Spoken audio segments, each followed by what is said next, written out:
विशेष के बदौलत ये चलने वाला नहीं है। तो इसमें जिस तरह से आप चाहते हैं इसको नफरत के तौर पे फैलाया जाए और नफरती भाषण के बदौलत बिहार में भी आने वाला समय वही है, लेकिन बिहार में चुनाव है और जुमलेबाजी शुरू होगी, हर चीज होगा, विकास होगा, लेकिन मिलेगा कुछ नहीं। बीते 20 सालों से नीतीश कुमार की सरकार इस राज्य में है। कुछ क्षणों के लिए हम लोग के साथ आए, लेकिन क्या किए? सवाल है क्या हुआ है बिहार में? आपके यहाँ सिवान जिला में चीनी मिल शुरू हुआ, किसी को रोजगार मिला, व्यवसाय मिला? कुछ नहीं मिला। सिर्फ हुआ क्या है, आपके ऊपर कर्ज लादने का प्रयास किया गया है। आपके ऊपर हिंदू मुसलमान की नफरती भाषण देकर उसको थोपने का काम किया गया है। आज सिलेंडर कितने रुपए है? आप ये हम लोग एकदम गांव क्षेत्र में है, 50 रुपए सिलेंडर पे कीमत बढ़ी है, पता होगा सभी को। 2 रुपए पेट्रोल पे बढ़ा हुआ है। और ये सरकार जब 14 से पहले थे, जब 434 रुपए का सिलेंडर हुआ करता था, तो इनके पूर्व के मंत्री, पूर्व के सांसद स्मृति ईरानी सिलेंडर और प्याज का माला पहन करके रोडों पे चिल्लाती थी और कहते थे कि महंगाई है। उस समय महंगाई बहन लगती थी और आज महंगाई इनको भौजाई लग रही है। सोचिए, ये आज की सरकार है। आज 1000 रुपए सिलेंडर हो जा रहा है, पेट्रोल 108 का हो जा रहा है, लेकिन बातें नहीं हो रही है क्योंकि आज डॉलर कहाँ चला गया है। उस समय डॉलर क्या था, आज डॉलर कहाँ चला गया है, ये सोचने वाली बात है। सरकार और खास तौर पे यहाँ पे जिनके भी कानून तक हमारी आवाजें जा रही है, आम आवाम जो भी लोग सुन रहे हैं, प्लीज आप लोग जागरूक बनिए, अपने बहुमत का सही उपयोग करिए, नहीं तो फिर 5 साल के लिए इनके नफरती भाषणों को आपको झेलना पड़ेगा और इनके नफरत में सिमट करके रह जाना पड़ेगा। हमारे नेता राहुल गांधी जी कन्याकुमारी से कश्मीर, मणिपुर से मुंबई तक यात्रा किए। हिमाचल में हमारी सरकार है, तेलंगाना में है, वहां पे महिलाओं के लिए बस यात्रा फ्री है, डेली प्रतिदिन कोई यात्रा करे तो बस फ्री है। लेकिन इनके राज्य में हरियाणा में इन्होंने वादा किया, वहां भी नहीं दिए। महाराष्ट्र में किया, भी हाल फिलहाल में सरकार बनी है, वहां नहीं मिला, अब मिलेगा भी नहीं। इसके बाद भी आएंगे मोदी जी, बार बार यहाँ बिहार का चक्कर लगाएंगे और कहेंगे कि हम यही के बेटा हैं। जिस राज्य में जाते हैं ना, वहीं के बेटा हो जाते हैं। अब पता ना इनके बाबूजी कितना है, अब ये बताएंगे। खैर चलिए, हम लोग आगे बढ़ते हैं और हमारे पास काफी वक्ता है कांग्रेस कमेटी के। दो सब चले, अब हम आगे बुलाते हैं अयूब खान जी को, आए और 2 शब्द जनता जो हमारी बैठी हुई है लोग के बीच अपनी बात। कोई नहीं कह रहा है कि हमारे देश के प्रधानमंत्री कहाँ थे। प्रधानमंत्री मोदी जी ने कहा था कि 56 इंच का सीना है। आज चाइना जो है हमारे मुल्क के अंदर घुस करके बॉर्डर के अंदर कई गांव बसा लिए। इनका 56 इंच का सीना उसी तरह है। इनके 56 इंच का सीना अब मालूम नहीं 22 इंच का हो गया है कि 15 इंच का हो गया, ये पता नहीं। तो मेरे दोस्तों, मेरे साथियों, जब कांग्रेस की हुकूमत थी, जहां गैस सिलेंडर 430 रुपया में मिल रहा था, तो पूर्व की एक मंत्री थी स्मृति ईरानी जी, वो सिलेंडर को सर पे ले घूम रही थी कि महंगाई है। और आज 1000 रुपया पहुंच गया गैस सिलेंडर। इसमें हम सब भी भागीदार हैं। इतना महंगाई होने के बावजूद भी हम लोग सोच रहे हैं कि महंगाई है ही नहीं। यानी भ्रष्टाचार, बेरोजगारी, नौजवानों को बेरोजगार बनाने का सिलसिला इस गवर्नमेंट ने शुरू किया। भ्रष्टाचार बढ़ रहा है, बेरोजगारी बढ़ रही है और देश के अंदर सबसे बड़ी बात यह है कि जहां सभी जाति धर्म के लोग एकजुट होकर के आपस में प्यार और मोहब्बत से रहते थे, नफरत का वो दीवार खड़ा करने का इस गवर्नमेंट ने काम किया है और नफरत की वो खेती कर दी है कि आज बगल का पड़ोसी एक पड़ोसी से आंख मिला करके बात नहीं करता। मेरे दोस्तों, यही वो देश है हमारा, वही वो सरजमीन है यही मुल्क है जहां हम सब मिलजुल के रहते थे। हम एक दूसरे के दुख दर्द में काम आते थे, एक दूसरे के शादी ब्याह में और एक दूसरे के त्योहारों में, होली में, ईद में, दिवाली में, सब एक दूसरे के यहाँ आते जाते थे। आज नफरत की इस तरह दीवार खड़ी की गई कि आज हद से हर आदमी एक बचने की कोशिश कर रहा है। वक्त की किल्लत है, मैं और बहुत कुछ कह सकता था आपके सामने। मैं इतना ही कहना चाहूंगा कि मेरे दोस्तों, अगर हमने बेदारी अपने अंदर पैदा नहीं की और हम नहीं जगे तो एक बार फिर देश गुलामी की ओर बढ़ रहा है, देश गुलामी की तरफ जा रहा है। लेकिन कांग्रेस पार्टी बैठने वाली पार्टी नहीं है। जब देश गुलाम था, अंग्रेज यहाँ अपना खुद पंजा जमाए हुए थे, तो महात्मा गांधी के नेतृत्व में, राष्ट्रपिता के नेतृत्व में हमने अंग्रेजों को भगाने का काम किया था। आज फिर वही पार्टी और कांग्रेस के आंदोलन के जरिए से आज वही कांग्रेस पार्टी फिर खड़ी है और आज हमें राहुल गांधी का साथ मिला है।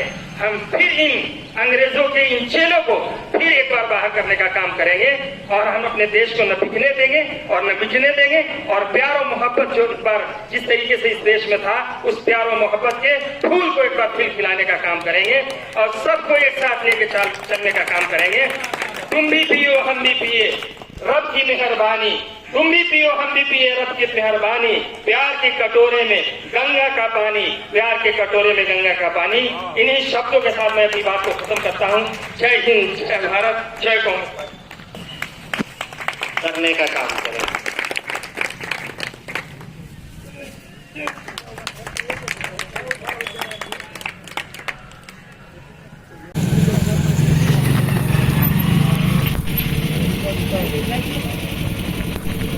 ओके।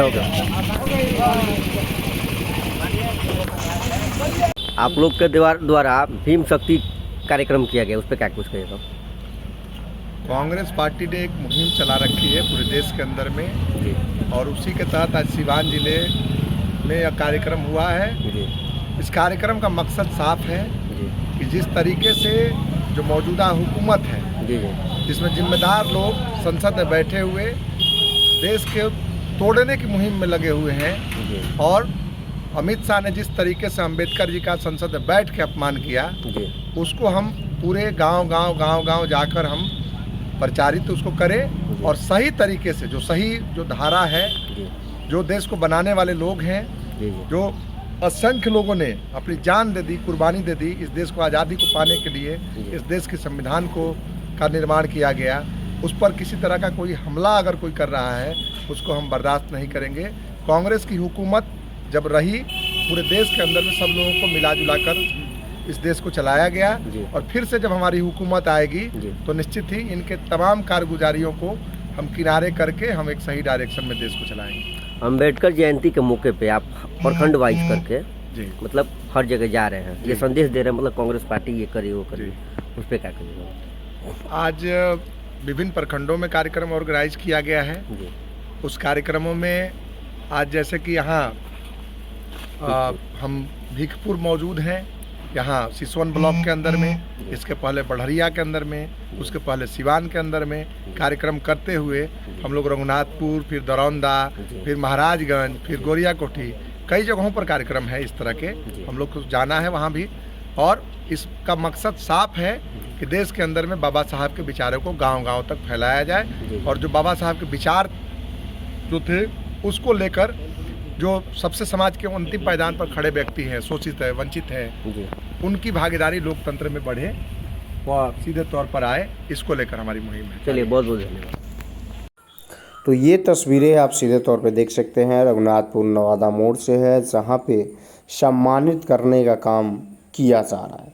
यानी देख सकते हैं यहाँ पे कांग्रेस के सिवान जिला अध्यक्ष सुशील कुमार यादव, पर्यवेक्षक मोहम्मद चांद, पूर्व जिला अध्यक्ष राजाराम सिंह, पूर्व विधान परिषद के प्रत्याशी रह चुके सिवान से अशोक सिंह, एवं तमाम कांग्रेस के वरिष्ठ नेता जो पहुँचे हुए हैं यहाँ पे, सीधे तौर पे तस्वीरों में देखा जा सकता है कि सभी को सम्मानित करने का काम किया जा रहा है। अखिलेश पांडे जो इंटक के प्रदेश में महामंत्री है, उनके द्वारा उनके यानी कि छोटे भाई प्रखंड अध्यक्ष जो रघुनाथपुर के हैं उनके नेतृत्व में इस कार्यक्रम का आयोजन किया गया था, जिसमें देख सकते हैं कि यहाँ पे सभी को सम्मानित किया जा रहा है और एक एक करके सभी को, यहाँ पे महिलाएं भी थीं, पुरुष भी थे, सभी की संख्या थी और सभी लोग सम्मानित करने के बाद यहाँ पे भीम शक्ति संवाद जो कि प्रदेश कमेटी के द्वारा सुनिश्चित किया गया था कि हर एक ज़िला हर एक ब्लॉक में इसको करना है,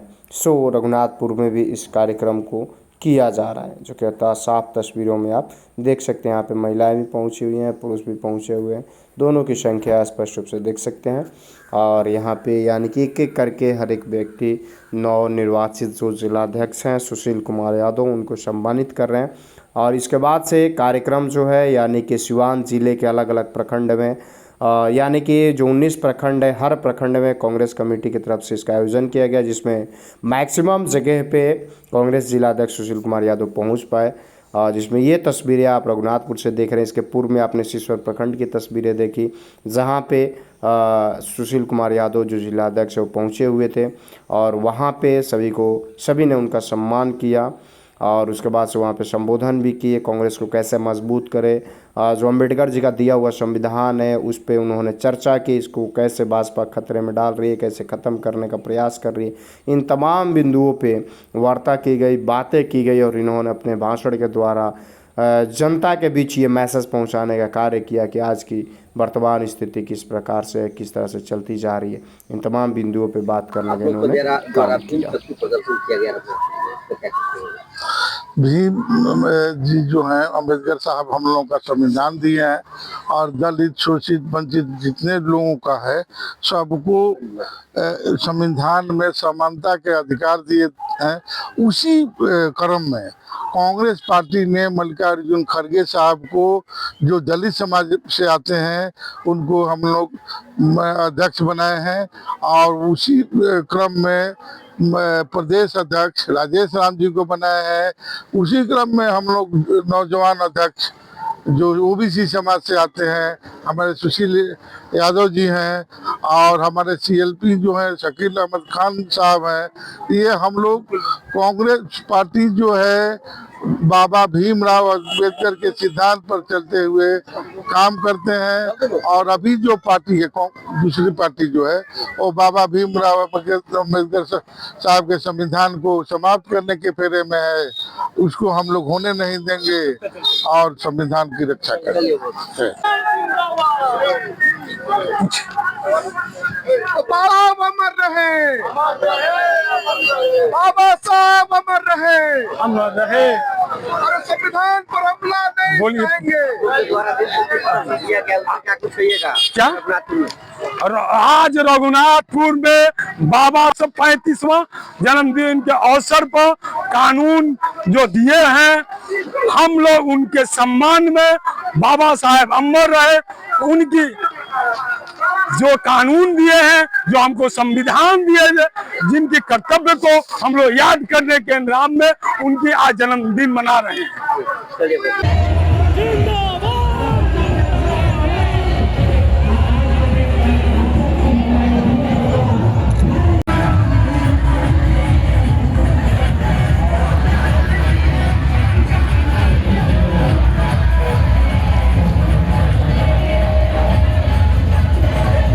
ऑल इंडिया कांग्रेस कमेटी के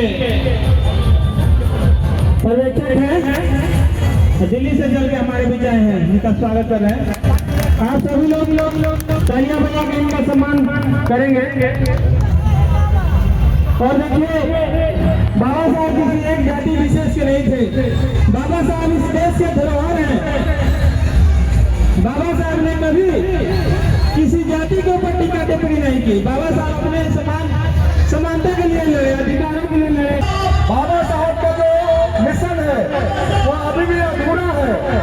बाबा साहब के मिशन को पूरा करने के लिए हम सब लोगों को लगातार संघर्ष करना होगा।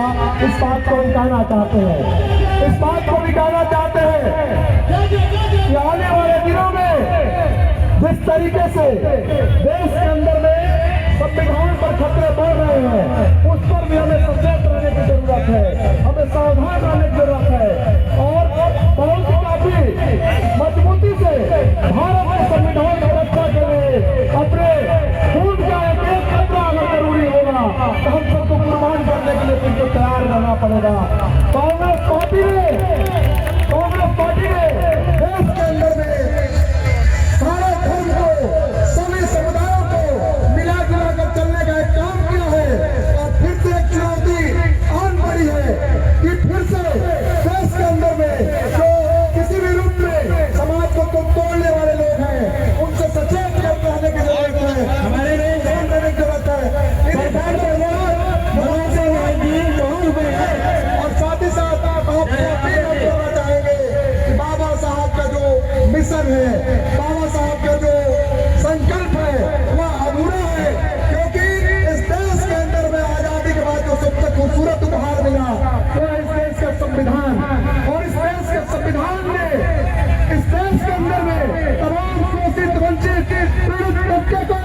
सबको मिलकर और ज्यादा सचेत होने की जरूरत है, संघर्ष करने की जरूरत है।